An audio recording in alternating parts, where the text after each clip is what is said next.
Just before that, we were listening to YB Blue by Carlene Carter, the fabulous Carlene Carter, and now joining me here live on the program, Carlene herself, country music royalty. Carlene, how are you? I'm doing great. How are you doing? Oh, I'm doing just fine. It's a true honor to have you here on the radio program. You're just a true legend. Thank you, sweetie. Thank you. Oh, you're very welcome. And I know you're real busy, so you mind if we start at the beginning? The beginning of what? Well, Carlene, I guess being the daughter of June Carter and the king of the honky-tonks, Mr. Carl Smith, and, of course, the granddaughter of one of country music's founders, Mother Maybelle, it seems like you were always destined from birth to do great things. Do you feel like you were completely surrounded by music growing up? Yeah, well, it was the family business, you know. I have to say I've been really fortunate enough in my life to have always known what I wanted to do. Even as a little kid, I just really wanted to just grow up and be a Carter girl someday, and that's what happened.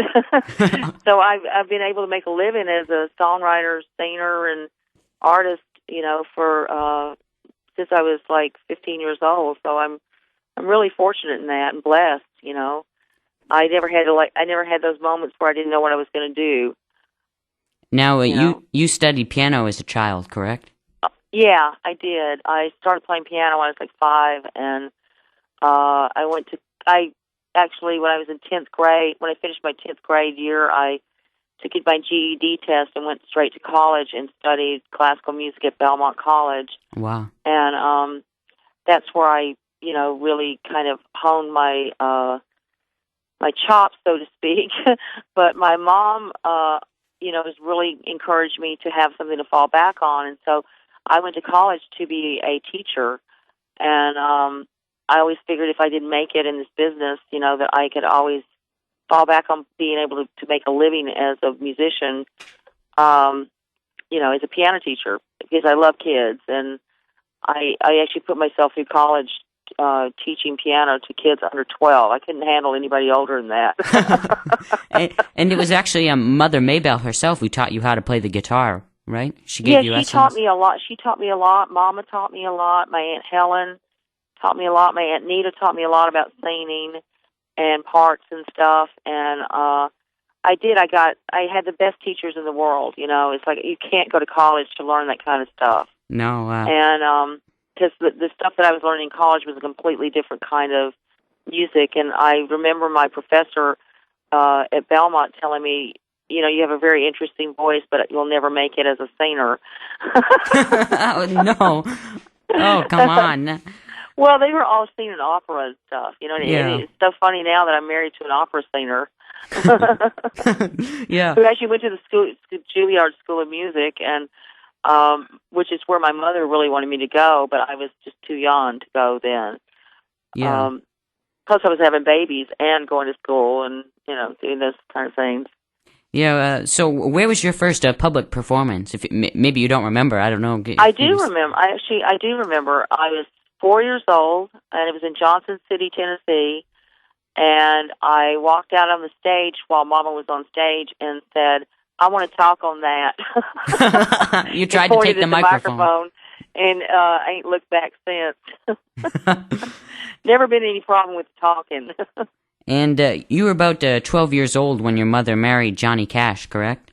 Yeah. And wasn't it around that time that you began performing as a part of Johnny's show, the Johnny Cash show? No, actually, it was a little bit later. I think I was 15 when I first sang with them on stage as part of the Johnny Cash show. And, of course, I couldn't go all the time because, like I said, I was in college and had kids and, or had a kid then. And I didn't really I toured with them in between when I was 16 up until I was, like, 18. For 2 years, I toured with the Johnny Cash show as part of the Carter family. And then, you know, I've had periods of time whenever I don't know what to do as far as musically, I always go back to my roots, and I always worm my way back into the Carter family. Unfortunately, the Carter family's not very big right now. It's pretty much me.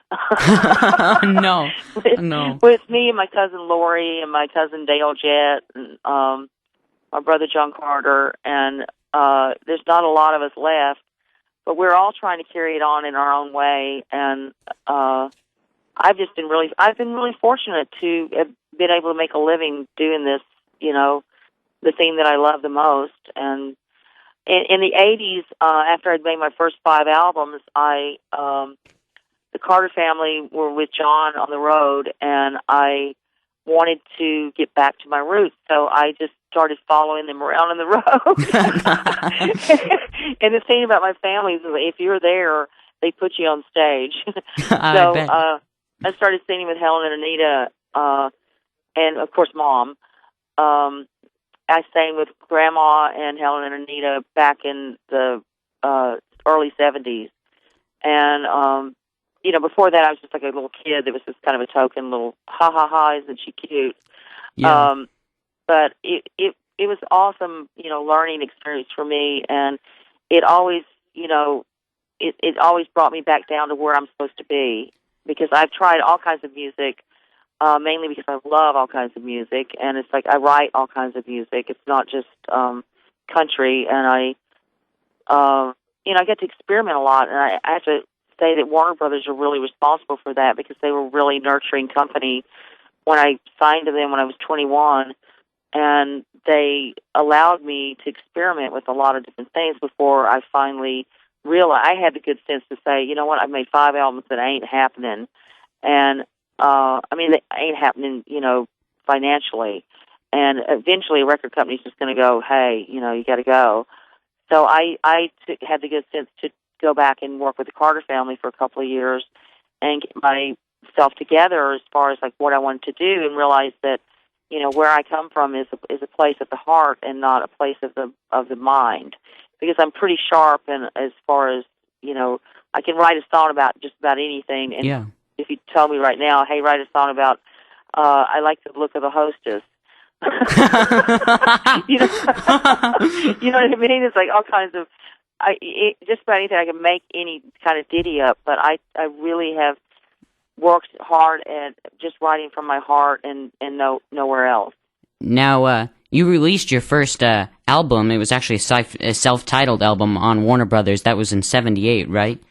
Yeah. And you actually recorded that in England with the rocker Graham Parker's band, The Rumor. Yeah, The Rumor. Yeah. And that was the thing is what got me there was my management at the time were Emmylou Harris's management and Rodney Crowell's management, and they knew me from Emmylou and Rodney, and that's how I got my record deal with Warner Brothers. But so was that after you? I'm sorry to interrupt, but after you, Emmylou had made a hit out of "Easy From Now On," which you wrote. Well, actually, she recorded it before I did that, but she didn't release it till after I had done that. Oh, okay. She recorded 2 albums at one time, and my song was the title track. Well, one of the lines in it was the title track, Quarter Moon Tin-Cent Town album, and that was from the song "Easy From Now On." But they had the idea of sending me over to England to record with a rock band that loved country music, and because I was a little bit too rocking for country at that point, and a little bit too country for rock. Mm-hmm. And so they thought that somehow we could bridge the gap, and it was a great idea. And actually, I think I pulled it off in 1980 when I recorded with Rockpile, when I did Musical Shapes. It's just that I don't think that radio was quite ready for that.